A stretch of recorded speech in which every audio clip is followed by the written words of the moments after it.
नमस्कार दोस्तों, मैं अनिल यादव आज जुड़ा हूं गांव खवासपुर, जो कि पटौदी विधानसभा क्षेत्र का बहुत ही महत्वपूर्ण गांव है।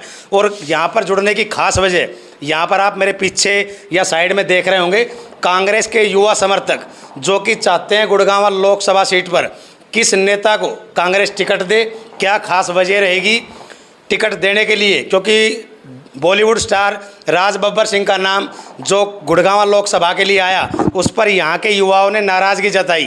क्या खास वजह है, क्यों नहीं चाहते वो कि गुड़गांव की जो सीट है उस पर लोकसभा प्रत्याशी राज बब्बर को बनाया जाए। नमस्कार सर।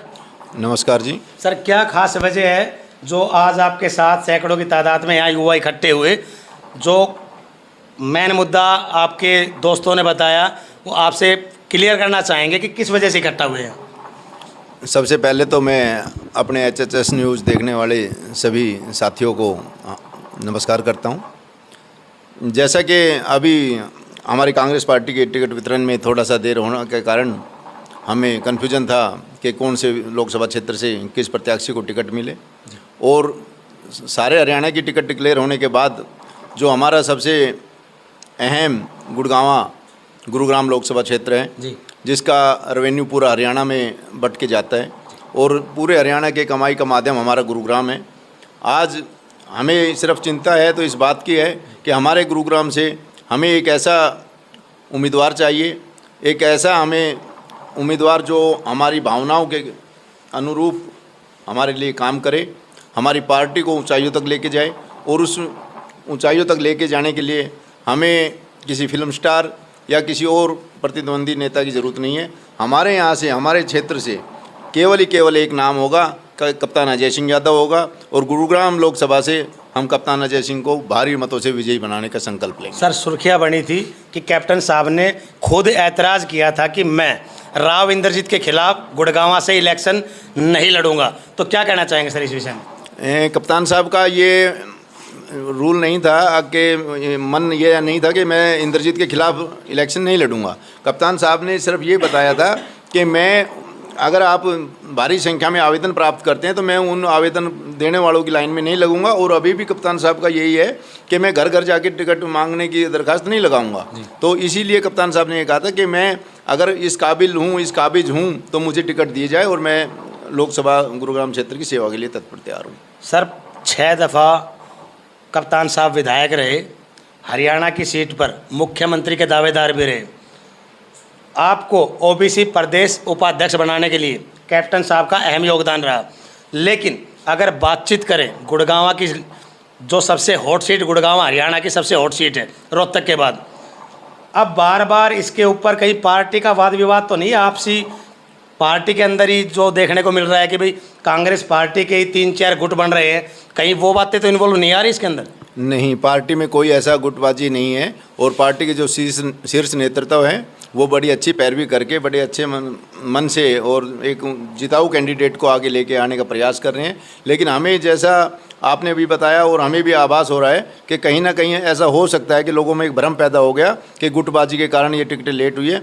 लेकिन ये टिकटें लेट होने का कारण सिर्फ यही है कि हमें जिताऊ कैंडिडेट चाहिए। और अभी पूरी 8 विधानसभा में हमने डिक्लेयर कर दिया, लेकिन अभी जो आखिरी हमारा सबसे हॉट सीट के नाम से गुरुग्राम लोकसभा है, उसमें हमें कप्तान साहब का तवज्जो देना है।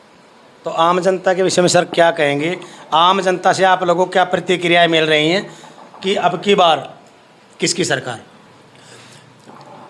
अब की बार 400 पार का नारा देने वाली मोदी सरकार अगर 200 सीट भी ले जाए तो बहुत बड़ी जीत होगी उनकी। ऐसा कुछ नहीं है। लोगों को एक भ्रम के उसमें एक ED CBI के और CID के उसमें डरा के लोग जो ये अपना हथकंडा अपना रहे हैं, जो भी उनकी वॉशिंग मशीन में जा रहे हैं वो सफ़ेद हो जाते हैं और बाकी सबको ये दागदार बताते हैं। इनका ये रुतबा जितना चलना था चल लिया। अभी लोग जागरूक हैं, एजुकेटेड माहौल है यहाँ पे गुरुग्राम क्षेत्र से। खासकर हमें कप्तान अजय सिंह यादव की जीत भी निश्चित करनी है। और जो गुरुग्राम लोकसभा की जनता है उन्होंने बिल्कुल प्रण करके रखा है कि अब की बार कांग्रेस में कप्तान अजय सिंह यादव को जिता के भेजेंगे। सर, बातचीत अभी करेंगे हम आपके बाद आपके युवा साथियों से कि इनकी मनोभावनाएं क्या हैं। नमस्कार सर। नमस्कार जी। सर, आपका पर्सनल विचार क्या है? गुड़गांव लोकसभा सीट से कौन व्यक्ति, दिग्गज नेता राव इंद्रजीत, जो कि पिछले काफ़ी इलेक्शनों के दौर से आज तक जिनकी हार सिर्फ एक बार हुई, इलेक्शनों के जब से वो राजनीति में रहे एक बार उनकी हार हुई, सुधा यादव जी ने की थी जब वो कांग्रेस के अंदर थे और वो बीजेपी के अंदर थी। हाँ जी। तो अभी क्या लगता है कि कैप्टन साहब जिसका आप नाम ले रहे हैं बार बार, क्या राव को हरा पाएंगे? जी जी, हराएंगे, जरूर हराएंगे। जी। हाँ, हम तो उसी के साथ हैं। आम जनता का पूरा हाँ, सहयोग रहेगा? पूरा सहयोग उसके साथ। क्या खास वजह है, क्या नाराजगी राव साहब से? जी, वो कोई किसी काम ही नहीं आता। जी कोई दुख सुख में कोई पब्लिक की कभी नहीं आया ही नहीं, कोई काम नहीं कराया उसने, कभी आके देखा ही नहीं है। जी, तो कौन जाएगा उसके पास, कौन उसकी वोट डालेगा? आपकी बार कैप्टन साहब के साथ। कैप्टन के साथ। हम जुड़ेंगे युवा नेता कांग्रेस के गौरव यादव, जो कि पिछले काफ़ी वर्षों से कांग्रेस पार्टी में है। काफ़ी युवाओं का सहयोग भी पटौदी विधानसभा क्षेत्र में इनके साथ रहा। सर नमस्कार। नमस्कार जी। सर क्या कहना चाहेंगे गुड़गांव लोकसभा सीट के विषय में? सबसे पहले तो मैं अपने HSS चैनल के सभी साथियों को, देखने वाले को राम राम। भाई, गुड़गांव लोकसभा से हम किसी बाहरी को पसंद नहीं करेंगे। हमारी पसंद के नेता कैप्टन अजय सिंह यादव है, जिनको जनता जनार्दन मिल रहा है, और वही एक दक्षिण हरियाणा की आन बान शान है। जी राव इंद्रजीत की बात करें तो ना तो वो कभी आए, मैंने तो मेरे हिसाब से 5-6 साल हो गए अपने फाजिलपुर गाँव में देखा ही नहीं है। जी, राव के विपक्ष में जो कि दक्षिण हरियाणा की, ये कहेंगे कि वे बार बार कहा जाता है कि राजा साहब के खिलाफ में पिछली दफ़ा भी कैप्टन साहब ने इलेक्शन प्रत्याशी रहे थे, कांग्रेस प्रत्याशी थे गुड़गांव लोकसभा से। लेकिन अब की बार क्या लग रहा है कि हरियाणा में पूरी सरकार कांग्रेस की आएगी? कांग्रेस की सरकार बनेगी। इनकी पूरे देश में 150 पे ऑल आउट होनी है। लोकसभा हाँ। 150 पे आउट। हाँ, ऑल आउट है 150। All out. बाकी जो तो 400 पार का नारा देते जी। हैं। देश में लसन 400 पार जा सकता है, मगर बीजेपी नहीं। लक्षण जाएगा, बीजेपी नहीं जाएगी। नहीं जाएगी। तो युवा जो आपके साथ जुड़े हैं, उनका आत्मिक मत क्या रहेगा सर? उनका आत्मिक वो हमारे साथ है, कांग्रेस सरकार के साथ है। वो कांग्रेस की कोई खास खूबियाँ खास खूबियाँ है। क्योंकि बार बार हाईलाइट की जाती है मीडिया, सोशल मीडिया, हमारे- अखबार के माध्यम से कि भाई 70 साल के अंदर अगर कांग्रेस ने अब तक कुछ नहीं किया, और 9 साल 10 साल का जो कार्यकाल है वो उसके अंदर ये बताया जाता है कि भाई बीजेपी ने वर्ल्ड पावर बना दिया इंडिया को। तो क्या कहना चाहेंगे सर इस विषय में? सबसे पहले तो हमारे आदरणीय राहुल गांधी जी ने 5 गारंटी दी है। जी। सबसे पहले तो MSP लागू करेंगे, और जो ये ओल्ड पेंशन स्कीम है ये लागू करेंगे, और दूसरा जो ये 4 साल अग्निवीर की योजना है इसको ख़त्म करके और पुरानी स्कीमियाँ लागू करेंगे।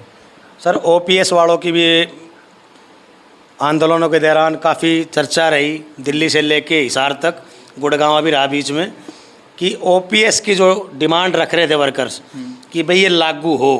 आपकी सरकार ने अपने वोट बैंक बनाने के लिए हाँ तो नहीं कर लिए, या रियल में ही कांग्रेस आती है OPS लागू होगी? और लागू होगी वो। OPS का हाँ। पक्का वादा है? पक्का वादा है, राहुल गांधी जी ने बोला है। जी। अभी हम बातचीत करेंगे खवासपुर के मौजूदा व्यक्तियों से और पूछेंगे कि गुड़गांव लोकसभा सीट के लिए दमंग नेता कौन रहेंगे। सर नमस्कार। नमस्कार बाबू जी। ये गुड़गांव लोकसभा के सीट के लिए दमन नेता अजय सिंह कैप्टन रहेंगे। बहुत ही बढ़िया बंदे हैं, बहुत ही अच्छे नेता है। राव को टक्कर दे सकते हैं? राव को बिल्कुल टक्कर दे सकते हैं। राव ने कुछ नहीं किया 10 साल में, सिर्फ बोलते बोलते हैं, और 10 साल में देखने के लिए भी नहीं आया है गाँव में। आपके गांव में कभी आया राव कभी साहब? भी नहीं आया है, किसी के सुख में किसी के दुख में कभी भी नहीं आया है। सिर्फ वो आता है तो इलेक्शन होते हैं, जब एक बार आ जाता है जमालपुर चौक पे और झंडा हिला के और चला जाता है, कभी भी नहीं आता वो। सर आपका या आपके परिवार का मत है या लगभग गांव का ही मत ऐसा है? गांव का ही अच्छा है, मत है। गांव देगा, बहुत अच्छी वोट देगा। आपकी बात हाँ, कांग्रेस सरकार? कांग्रेस सरकार ही आएगी। आपके बहुत अच्छी सरकार है, सेंटर में भी और हरियाणा में सेंटर भी। में भी और हरियाणा में। युवा हमारा कैप्टन